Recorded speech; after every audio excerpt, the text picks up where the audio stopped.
Hi everyone, welcome to Shiva job updates. మళ్ళీ కొత్త టాపిక్తో వచ్చేసానండి. అదేంటంటే రైల్వే రిక్రూట్మెంట్ బోర్డు నుండి జూనియర్ ఇంజనీర్ పోస్టులు పడినాయి. సో వాటి గురించి ఈ వీడియోలో చూసేద్దాం. ముందుగా నా ఛానల్ని సబ్స్క్రైబ్ చేయండి, అలాగే మీ ఫ్రెండ్స్కి షేర్ చేయండి, లైక్ చేయండి. నా జాబ్ అప్డేట్స్ కావాలనుకుంటే బెల్ ఐకాన్ని ప్రెస్ చేయండి. సో మరెందుకు వెయిటింగ్, సో టాపిక్లోనికి ఎంటర్ అయిపోదాం. సో అదేంటంటే రైల్వే రిక్రూట్మెంట్ బోర్డు రీసెంట్గా జూనియర్ ఇంజనీర్ సంబంధించిన నోటిఫికేషన్ రిలీజ్ చేసింది. దానిలోకి వచ్చేసరికి పోస్టులు ఏమున్నాయంటే junior engineer, depot material superintendent and chemical metallurgical assistant, ఇవండి పోస్ట్ నేము. సో దీనికి ఇనీషియల్గా స్టార్టింగ్లోనే శాలరీ 35,400 ఉంటుంది. దీనికి ఏజ్ లిమిట్ వచ్చేసి 18 to 33 ఏజ్ గ్రూప్ ఉన్నవాళ్ళు దీనికి ఎలిజిబిలిటీ ఉంటారు. 18 to 33 ఏజ్ వాళ్ళు. అలాగే టోటల్ పోస్టులు వచ్చేసి 2569 పోస్టులు ఉన్నాయండి. ఇవి అన్నీ ఆర్ఆర్బీలు కలిపి ఉన్నాయి, అంటే త్రూ అవుట్ ఆఫ్ ఇండియా ఇక్కడ ఇచ్చాడు. నెక్స్ట్ పోస్ట్ క్వాలిఫికేషన్స్ చూసుకుంటే పోస్ట్ క్వాలిఫికేషన్స్ ఇక్కడ జూనియర్ ఇంజనీర్ ఎలక్ట్రికల్ అని ఉంది. అలాగే జూనియర్ ఇంజనీర్ ఎలక్ట్రికల్ ఇవన్నీ ఎలక్ట్రికల్లోనే సబ్ డివిజన్స్ ఉన్నాయి. వీటన్నిటికీ 3 years డిప్లొమా చదివి ఉండాలి.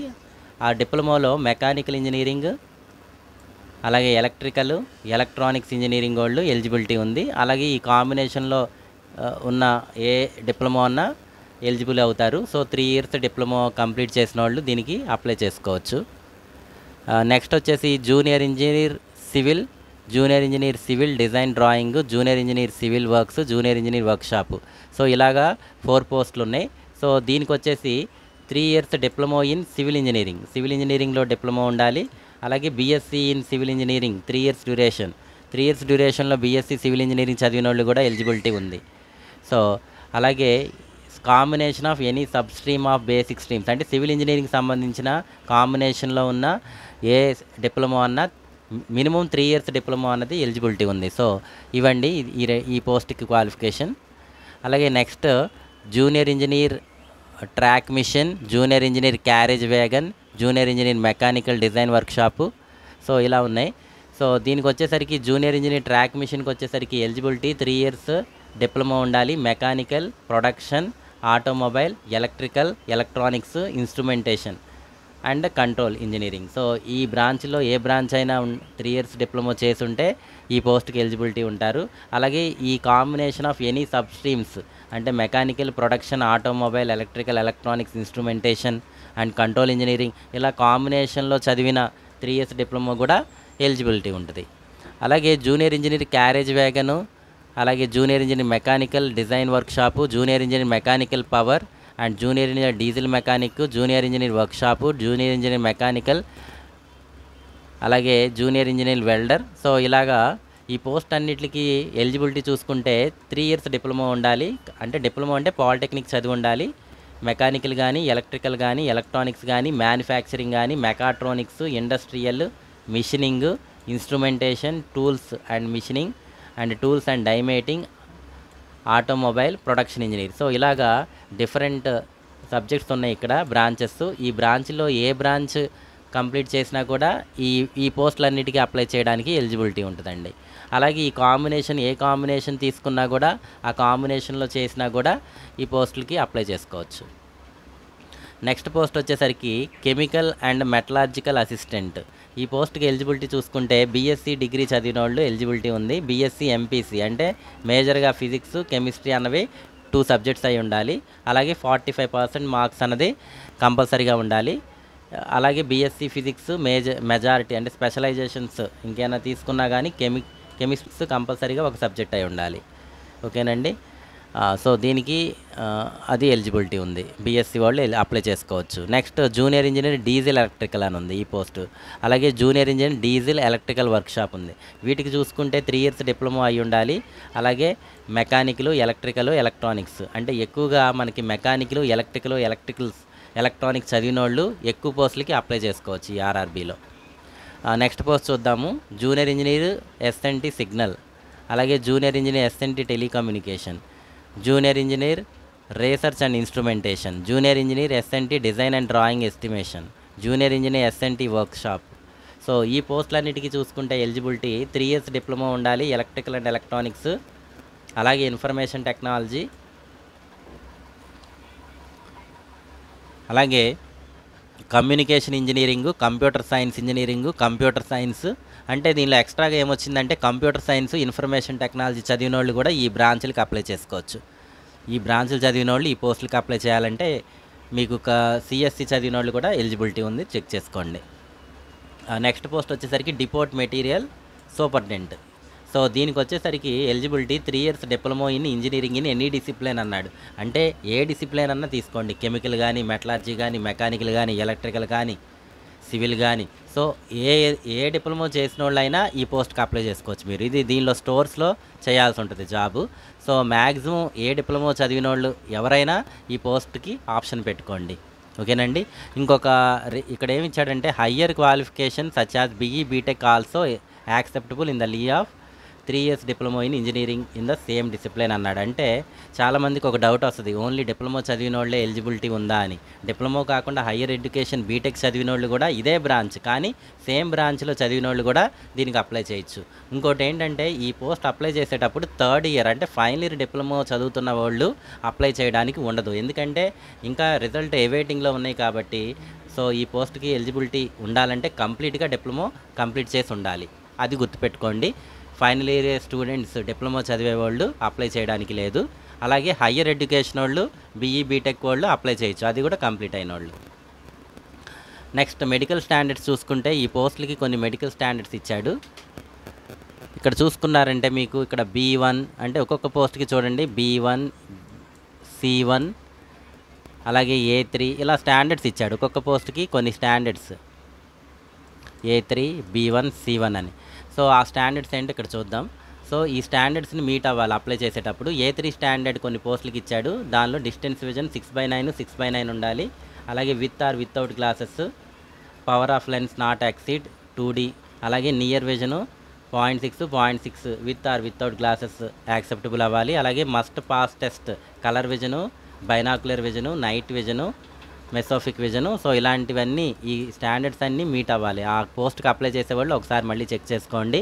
ఇన్ కేస్ మీకు కళ్ళద్దాలు ఉంటే కనుక మీరు ఒకసారి మీ ఐ విజన్ అన్న చెక్ చేసుకుని, సైట్ ఏమైనా ఉందో చెక్ చేసుకుని దానికి ఎలిజిబిలిటీ ఉందో లేదో చూసుకోవాలి. ఎందుకంటే మీరు జాబ్ వన్స్ జాయిన్ అయ్యేటప్పుడు మెడికల్ స్టాండర్డ్స్ అప్పుడు ఒక సర్టిఫికేట్ మీన్స్ ఐ స్పెషలిస్ట్ నుండి మీరు ఒకటి సబ్మిట్ చేయాల్సి ఉంటుంది. ఆ టైంలో కంపల్సరీగా ఇన్ కేస్ మీరు ఎలిజిబిలిటీ లేకపోతే మొత్తం వేస్ట్ అవుతుంది. సో ఈ స్టాండర్డ్స్ మీరు మీట్ అవుతున్నారా లేదా అంటే మీరు అప్లై చేసేటప్పుడు A3, B1, C1 అని స్టాండర్డ్స్ ఇచ్చాడు ప్రతి పోస్ట్కి. ఆ పోస్ట్ ముందు ఈ స్టాండర్డ్స్ మీరు ఎలిజిబిలిటీ ఉంటేనే ఆ పోస్ట్కి మీరు అప్లై చేయండి. Next RRB JEE vacancies zone wise చూసుకుంటే డిఫరెంట్ ఆర్ఆర్బీస్ అని చెప్పాం కదా, వేకెన్సీస్ ఎలా ఉన్నాయో చూద్దాం ఇప్పుడు. సో ఆర్ఆర్బీ అహ్మదాబాద్కి వచ్చేసరికి 151 ఉన్నాయండి. ఆర్ఆర్బీ అజ్మీర్కి వచ్చేసరికి 40 ఉన్నాయి. ఆర్ఆర్బీ బెంగళూరు వచ్చేసరికి 80 ఉన్నాయి. RRB Bhopal 58, RRB Bhubaneswar 36, RRB Bilaspur 127, RRB Chandigarh 108, RRB Chennai 160, Gorakhpur 98, Guwahati 7. So వీటిలో కొంచెం చెన్నైలో కొంచెం ఎక్కువ ఉన్నట్టున్నాయి చూడండి. వీటిలో చూసుకుంటే చెన్నైలో కొంచెం పర్లేదు, అహ్మదాబాద్లో పర్లేదు, ఇంకొంచెం బిలాస్పూర్లో కూడా 127 ఉన్నాయి. అలాగే నెక్స్ట్ ఆర్ఆర్బీ చూసుకుంటే జమ్మూ కాశ్మీర్లో వచ్చేసరికి శ్రీనగర్, జమ్మూకి వచ్చేసరికి 88 పోస్టులు ఉన్నాయి. కోల్కతా 628, ఇక్కడ చూడండి కోల్కతాలో హయ్యెస్ట్ పోస్టులు ఉన్నాయి. అలాగే మాల్దా 45, అలాగే ఆర్ఆర్బీ ముంబై 434, ముజఫర్పూర్ 23, పాట్నా 50, ప్రయాగ్రాజ్ 162, రాంచీ 109, సికింద్రాబాద్ ఎక్కువ మనం ఆంధ్రప్రదేశ్ వాళ్ళం సికింద్రాబాద్ అప్లై చేస్తూ ఉంటాం. సికింద్రాబాద్లో జేఈ పోస్టులు మొత్తం 103 ఉన్నాయి. తిరువనంతపురం, త్రివేంద్రం కేరళలో వచ్చేసరికి 62 ఉన్నాయి. సో మీరు సికింద్రాబాద్ అంటే ఇక్కడికి వచ్చేసరికి ఈ పోస్టులు అప్లై చేసేటప్పుడు ఏ జోన్ వాళ్ళు ఏ జోన్ అన్న అప్లై చేసుకోవచ్చు, కానీ ఏదో ఒక ఆర్ఆర్బీకి అప్లై చేసుకోవాలి. సో దాన్ని బేస్ చేసుకుని మీరు పోస్టులు ఎక్కువగా ఉన్నాయి, నేను కోల్కతాలో కూడా జాబ్ చేయగలను ఆ ఏరియాలో అనుకుంటే కనుక హయ్యెస్ట్ పోస్టులు ఉన్న చోట పెట్టుకోండి. లేదు అనుకుంటే దగ్గరలో ఉన్న పోస్టులు పెట్టుకుని ఎక్కువగా ప్రిపరేషన్ కొంచెం ఎక్కువ పెట్టుకోండి. అలాగే ఇంకా మిగతా పోస్టులు కూడా ముంబైలో కూడా ఎక్కువ ఉన్నాయి చూసుకోండి, దాన్ని బేస్ చేసుకుని మీరు అప్లై చేయండి. సో ఏజ్ లిమిట్ వచ్చేసరికి జూనియర్ ఇంజనీర్కి వచ్చేసరికి జనరల్గా నేను ఇందాకే చెప్పాను 18 to 33 అని, మినిమం 18 ఉండాలి ఏజ్, మ్యాక్సిమం 33 ఉండాలి. ఇది ఆల్ జనరల్ క్యాండిడేట్స్కి. ఓకేనండి. అలా కాకుండా ఓబీసీకి తీసుకుంటే ఏజ్ రిలాక్సేషన్ 3 ఇయర్స్ ఇచ్చాడు. అలాగే ఎస్సీ ఎస్టీకి వచ్చేసరికి ఏజ్ రిలాక్సేషన్ 5 ఇయర్స్ ఇచ్చాడు. సో దాన్ని బేస్ చేసుకుని ఈ 1993 డేట్ ఆఫ్ బర్త్ కంటే బిఫోర్ డేట్ ఆఫ్ బర్త్ ఉన్న వాళ్ళు జనరల్ వాళ్ళు అప్లై చేయడానికి కుదరదు. ఎందుకంటే జనరల్ వాళ్ళకి 33 ఏజ్ ఇయర్సే ఇచ్చాడు. అలాగే ఓబీసీకి అయితే 3 ఇయర్స్ ఇచ్చాడు కాబట్టి 36 ఇయర్స్ ఏజ్ వరకు అప్లై చేయొచ్చు. కాబట్టి అప్ టు 1990 వరకు అప్లై చేయొచ్చు. 1990కి ముందు పుట్టిన వాళ్ళు అప్లై చేయడానికి కుదరదు.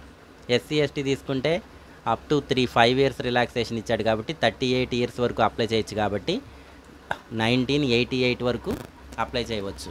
1988కి బిఫోర్ డేట్ ఆఫ్ బర్త్ ఉన్నవాళ్ళు అప్లై చేయడానికి కుదరదు. ఇవి కాకుండా పర్సన్ విత్ డిజబిలిటీ ఉన్న వాళ్ళకి కూడా కొన్ని ఏజ్ రిలాక్సేషన్ ఇచ్చారు. మీరు based on your personal bench mark disability బట్టి ఈ ఏజ్ రిలాక్సేషన్ చెక్ చేసుకుని మీరు అప్లై చేయండి. అలాగే ఫీమేల్ క్యాండిడేట్స్, డైవర్స్డ్ క్యాండిడేట్స్ ఇలా ఉన్నవాళ్ళు 38 ఇయర్స్ వరకు 35 ఇయర్స్ వరకు ఏజ్ రిలాక్సేషన్ ఉంటుంది. చెక్ చేసుకోండి. మరి ఎగ్జామినేషన్ ఫీజుకి వచ్చేసరికి total examination fee all candidates జనరల్గా 500 ఉంది. కానీ ఇక్కడ మీరు ఎగ్జామినేషన్ ఫీజు కట్టిన తర్వాత ఒక 400 రూపీస్ అన్నది మళ్ళీ రిఫండ్ అవుతుంది. కానీ ఎప్పుడు రిఫండ్ అయిద్దంటే మీరు ఫస్ట్ స్టేజ్ సిబిటీ అప్లై రాసిన తర్వాత మీకు బ్యాంక్ ఛార్జెస్ కొన్ని కట్ అయ్యి 400 అన్నది రిటర్న్ వస్తుంది. కాబట్టి మీరు 500 పే చేస్తే ఇంచుమించుగా 400 బ్యాక్ వస్తుంది.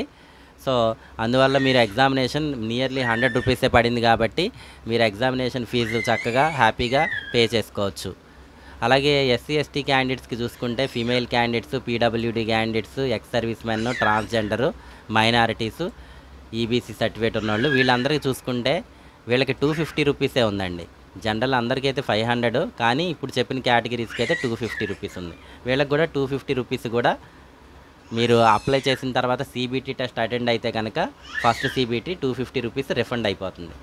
సో దీన్ని బేస్ చేసుకుని మీరు అంత ఎక్కువ బేర్ చేయకుండానే మీకు అమౌంట్ ఎలాగో రిటర్న్ వస్తుంది కాబట్టి ఈ జాబ్స్కి అప్లై చేయడం చాలా బెస్ట్. రిక్రూట్మెంట్ ప్రాసెస్ తీసుకుందాం.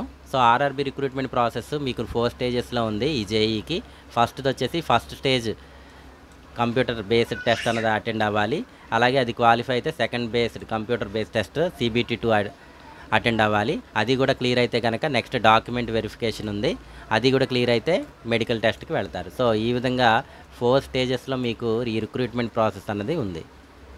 సో మరి ఫస్ట్ స్టేజ్ ఎగ్జామ్ యొక్క డ్యూరేషన్ ఏంటో చూద్దాము. ఫస్ట్ స్టేజ్ అటెండ్ అవ్వాలంటే కనుక మొత్తము 90 మినిట్స్ డ్యూరేషన్ ఉంటుంది. అలాగే స్క్రైబ్ని పెట్టుకుని అంటే పీడబ్ల్యూడీ క్యాండిడేట్స్ కనుక ఎగ్జామ్ రాస్తే స్క్రైబ్ని పెట్టుకుని రాస్తారు కాబట్టి వాళ్ళకైతే 120 మినిట్స్ ఉంటుంది time period. Number of questions వచ్చేసి 100 ఉంటాయి. సిలబస్లో చూసుకుంటే మ్యాథమెటిక్స్ సిలబస్ ఉంది, general intelligence and reasoning syllabus ఉంది, జనరల్ అవేర్నెస్ టాపిక్స్ కూడా ఉన్నాయి. చెక్ చేసుకోండి ఆ టాపిక్స్ అన్నీ. అలాగే జనరల్ సైన్స్ మీద కూడా కొన్ని టాపిక్స్ ఉన్నాయి, అవి కూడా కింద ఇచ్చాడు. ఆ టాపిక్స్ ఏంటన్నది 10th స్టాండర్డ్ వరకు ఉన్నాయి సిబిఎస్ఈ సిలబస్ ప్రకారం. సో ఈ 4 సబ్జెక్ట్స్ మీద టోటల్గా 100 క్వశ్చన్స్ ఉంటాయి. ఒక్కొక్క దానికి ఒక్కొక్క మార్క్ ఉంది. So total 90 minutes. ఓకే, వీటిలో క్వాలిఫై అయితే కనుక దీనిలో నెగిటివ్ మార్కింగ్ ఒకటి ఉంది, గుర్తుపెట్టుకోండి. 1/3 అంటే ఎవ్రీ 3 క్వశ్చన్స్ ఆన్సర్ రాంగ్ అయితే కనుక ఎక్స్ట్రాగా ఒక మార్క్ అన్నది డిడక్ట్ అవుతుంది. సో దాన్ని బేస్ చేసుకుని మీరు ఆన్సర్ చేయాల్సి ఉంటుంది. ఓకేనండి, ఇవన్నీ మల్టిపుల్ క్వశ్చన్ ఆన్సర్సే కాబట్టి మీరు ఎప్పుడైతే అటెంప్ట్ చేసేటప్పుడు కరెక్ట్ ఉన్న వాటిని అటెంప్ట్ చేయండి. మీకు రాంగ్ అనిపిస్తే కనుక అటెంప్ట్ చేయొద్దు. సో మినిమం క్వాలిఫికేషన్ వచ్చేసి సిబిటీకి అన్రిజర్వ్డ్లో 40% ఉండాలి. ఈడబ్ల్యూఎస్ కూడా 40% తెచ్చుకోవాలి. ఓబీసీ వాళ్ళు అయితే 30% తెచ్చుకుంటే సరిపోతుంది. ఎస్సీ ఎస్టీ వాళ్ళు 30%, 25% తెచ్చుకుంటే కనుక ఈ సిబిటీ టెస్ట్ 1 క్లియర్ చేసినట్టు అయిపోతుంది. నెక్స్ట్ వీళ్ళందరూ సెకండ్ టెస్ట్కి క్వాలిఫై అవుతారు. మరి సెకండ్ సిబిటీ టెస్ట్లో మరి ఏంటో చూద్దాము సిలబస్ ఎలా ఉందో. సెకండ్ సిబిటీ టెస్ట్ వచ్చేసి 120 మినిట్స్ ఉంది, 150 క్వశ్చన్స్ ఉన్నాయి. స్క్రైబ్ కనుక రాస్తే కనుక 160 మినిట్స్ ఇస్తారు. ఓకే, దీనికి జనరల్ అవేర్నెస్, ఫిజిక్స్, కెమిస్ట్రీ అలాగే కంప్యూటర్ బేసిక్స్ కూడా ఉన్నాయి ఎక్స్ట్రాగా. దీనిలో ఫస్ట్ టెస్ట్లో అయితే లేవు, కానీ దీనిలో కంప్యూటర్ బేస్డ్ టెస్ట్ కూడా ఉంది. అలాగే basics of environment and pollution control, technical abilities. ఈ టెక్నికల్ ఎబిలిటీస్ అంటే మనం చదువుకున్న మెకానికల్, సివిల్ దాని బేస్ మీద ఏ సబ్జెక్ట్ అయితే ఆ సబ్జెక్ట్ మీద క్వశ్చన్స్ ఉంటాయి. ఓకేనండి. సో ఇవన్నీ మనకి సిలబస్ టోటల్గా వచ్చేసి 150 క్వశ్చన్స్ ఉన్నాయి. 150 మార్క్స్ 120 మినిట్స్లో రాయాలి. టెక్నికల్ ఎబిలిటీస్లో కనుక మీ బేస్ సబ్జెక్ట్ ఏదైతే మీరు సివిల్, మెకానికల్, కోర్ సబ్జెక్ట్స్ గురించి ఇక్కడ చూడండి 100 మార్క్స్. ఈ CBT 2లో 100 మార్క్స్ అనేది మన టెక్నికల్ సబ్జెక్టే ఉంది. అందువల్లే ఇవన్నీ టెక్నికల్ పోస్టులు అని చెప్తున్నాం. ఓకేనండి. సో దీనికి కూడా క్వాలిఫికేషన్ ఈ సెకండ్ CBT క్లియర్ చేయాలంటే అన్రిజర్వ్డ్కి 40%, ఈడబ్ల్యూఎస్కి 40%, ఓబీసీకి 30%, ఎస్సీకి 30%, ఎస్టీకి 25%, అలాగే ఎక్స్ సర్వీస్ మెన్కి కూడా ఒక 2 మార్క్స్ రిలాక్సేషన్ ఇచ్చారు. ఓకేనండి. సో దీన్ని బేస్ చేసుకుని మళ్ళీ నార్మలైజేషన్ చేసి డాక్యుమెంట్ వెరిఫికేషన్కి పిలుస్తారు. ఆ డాక్యుమెంట్ వెరిఫికేషన్లో కూడా మళ్ళీ సేమ్ ఈక్వల్ మార్క్స్ వస్తే కనుక ఏజ్ని బేస్ చేసుకుని హయ్యర్ ఏజ్ ఎవరికైతే ఉందో వాళ్ళని ఆ మెరిట్ బేస్ చేసుకుని పిలిచి డాక్యుమెంట్ వెరిఫికేషన్ జరిగి ఆ విధంగా క్యాండిడేట్ని సెలెక్ట్ చేస్తారు. మరి ఈ పోస్టులకి అప్లై చేయాలంటే మనం కంపల్సరీగా లాస్ట్ టైము NTPC పోస్టులు RRBలో మనం ఎలాగ లాగిన్ అకౌంట్ క్రియేట్ చేసుకున్నామో ఇక్కడ కూడా అదేవిధంగా ఒక అకౌంట్ని క్రియేట్ చేసుకోవాలి స్టార్టింగే. సో ఇటు కామన్గా ఒక అకౌంట్ క్రియేట్ చేసుకుంటే మీరు మీ క్వాలిఫికేషన్ బట్టి అది NTPC కన్నా అప్లై చేసుకోవచ్చు, నాన్ టెక్నికల్ జాబ్స్ కన్నా, టెక్నికల్ జాబ్స్కి జూనియర్ ఇంజనీర్స్ ఈ జాబ్స్ కన్నా అప్లై చేసుకోవచ్చు. సో ఈ లాగిన్ అకౌంట్ క్రియేషన్ అన్నది ఒకసారి సరిపోతుంది. కాబట్టి మీరు ఏ పోస్ట్లో RRBలో ఏ పోస్ట్కి అప్లై చేయాలన్నా మీరు వ్యాలిడ్ మొబైల్ నెంబర్ ఒకటి అలాగే వ్యాలిడ్ ఈమెయిల్ అడ్రస్తో OTPs తీసుకుని ఒక అకౌంట్ క్రియేషన్ అంటే మీ పర్సనల్ డేటా, మీ ఎడ్యుకేషన్ క్వాలిఫికేషన్ కానీ, మీ ఫాదర్స్ నేము, ఏజ్ ఇవన్నీ మీరు ఫస్ట్ ఫిల్ చేయాల్సి ఉంటుంది. ఓకేనండి. సో అలా ఫిల్ చేసి మీరు ఒక అకౌంట్ క్రియేట్ అయిన తర్వాత మీరు ఆ పోస్ట్ సెలెక్షన్ అన్నది చేసుకోవాల్సి ఉంటుంది. మీ క్వాలిఫికేషన్ ఏజ్ బట్టి, క్వాలిఫికేషన్ సబ్జెక్ట్ బట్టి మీరు ఏ పోస్ట్కి అప్లై చేయాలన్నది అప్లై చేసుకోవచ్చు. మరి ఆన్లైన్ అప్లికేషన్ జూనియర్ ఇంజనీర్స్కి లాస్ట్ డేట్ ఎప్పుడు ఉంటే చూద్దాం. సో ఇది వెరీ వెరీ ఇంపార్టెంట్.